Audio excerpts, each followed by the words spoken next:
Welcome to the studio and our Defining Moments of Success series. Our purpose in presenting this series is to give you an opportunity to learn from the best in the business.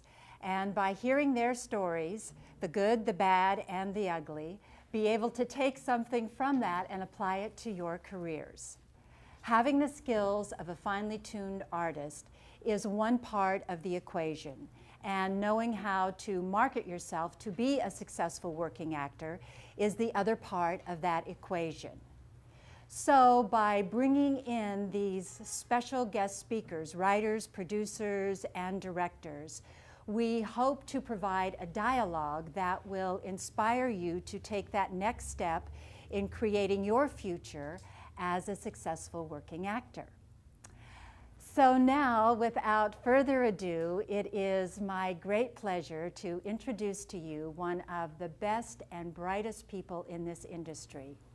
As you all know, he was nominated for 2 Academy Awards for writing and producing Good Night and Good Luck. He recently directed The Men Who Stare at Goats, which got some wonderful reviews, and has just finished shooting The American, a film that he's producing starring George Clooney. Please give a warm welcome for Grant Heslov.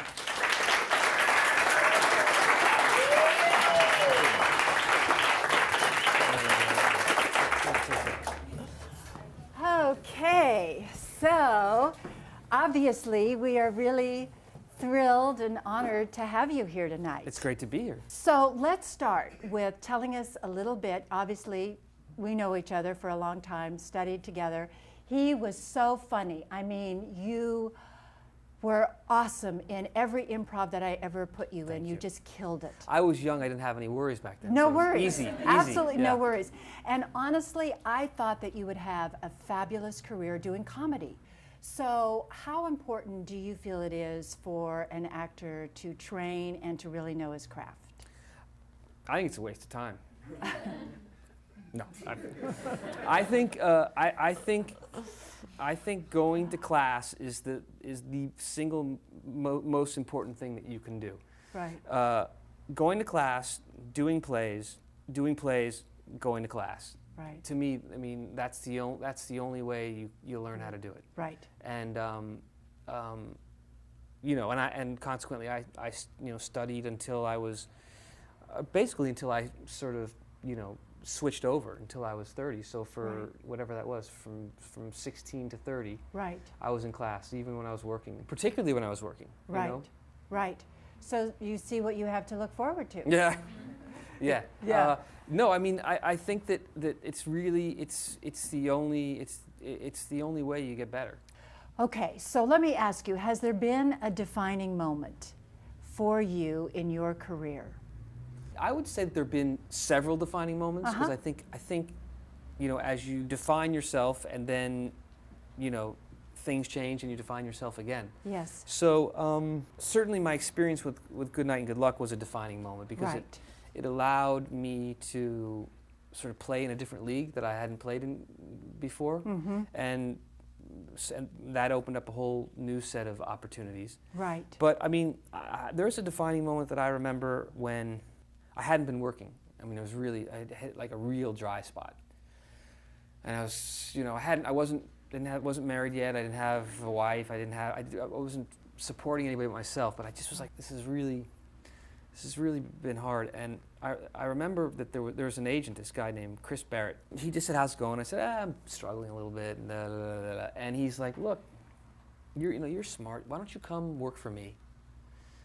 And you'll train, and in a year you'll be making X, and you'll be great, and blah blah blah blah." And I was like, Jesus, I wonder if I should do this. And I was racked with sort of and I talked to my friends, and I talked to people, and the next day I got a call to go on an audition for Jim Cameron for a film.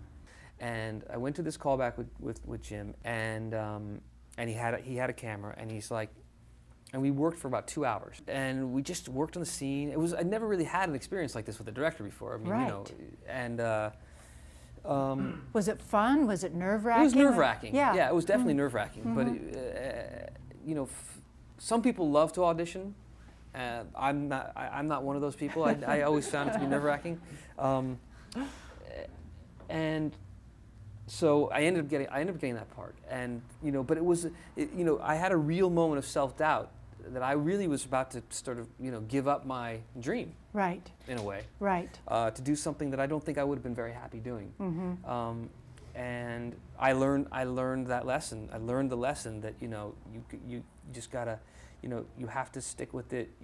Well, you don't have to stick with it unless you really want to. But if you really want to, right, you got to stick with it. And it's the stick-to-itiveness and the going to class and doing plays and just doing anything you can to create your own luck. Right.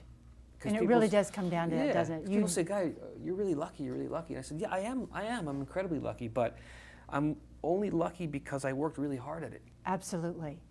Yeah. Well, let's open it up for some questions. Anybody have a question? Yeah. What is it like, from a producer's point of view, casting television versus features? In television, there's just no time. And so when somebody comes in to read, for me personally, it's like I don't want a lot of hoo-ha beforehand. I don't want a lot of small talk. I don't want to think, you know, hello, how are you? And then I just want them to nail it. And that's really good to know. In features, you're sort of looking more for, at least this is for me, and everybody's not this way. I'm looking for more of an essence. You know, I'm looking for, it's not just the reading, you know, because a lot of times people they're just not good readers, and you know, they just tank. If you could change a specific event of your past about your career, what would it be? I wouldn't have been so hard on myself, probably.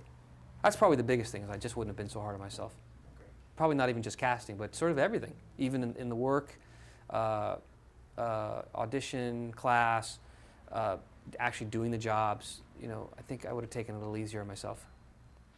When somebody comes in and reads for you, is there something about the person that that makes you want to cast them? Is it like a part of the actor, or is it just their performance?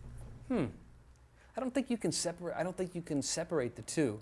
I think it's both. I think it's you know, it's the way they look, it's the way they behave, it's the way they act, it's the way they interpret the scene. So, yeah, I don't think I can. I don't necessarily separate them. So it's like the whole. It's the whole package. Yeah.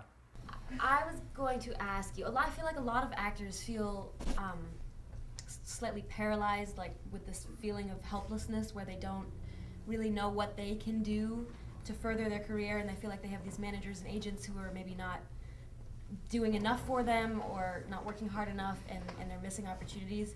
What would you recommend for an actor to do kind of in an early stage to further their career?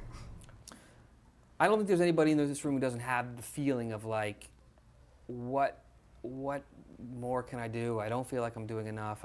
I'm not getting anywhere, or it's not happening. So the first thing I'd say is just observe that feeling and just know that it's okay, because everybody has it. Movie stars have it. Everybody has that feeling at a certain point. It's just a part of who we are. But the next thing I would say is that there are things that you can do. You know, you're doing one of them right now, which is being in class. That's one thing you can do. Trying to find ways to practice your craft. The thing about acting is, you know, you don't have to wait for somebody to hire you to do it. When I was a kid, we didn't have these things. We didn't have these video cameras. I mean, anybody here can get a video camera. You can make your own little films now. You can edit them on your home computer. You can go on YouTube. I mean, there's a million things you can do to keep moving forward. I think that's a great place to end. Basta. Beautiful. Awesome. Thank you so much for being here. Thank you.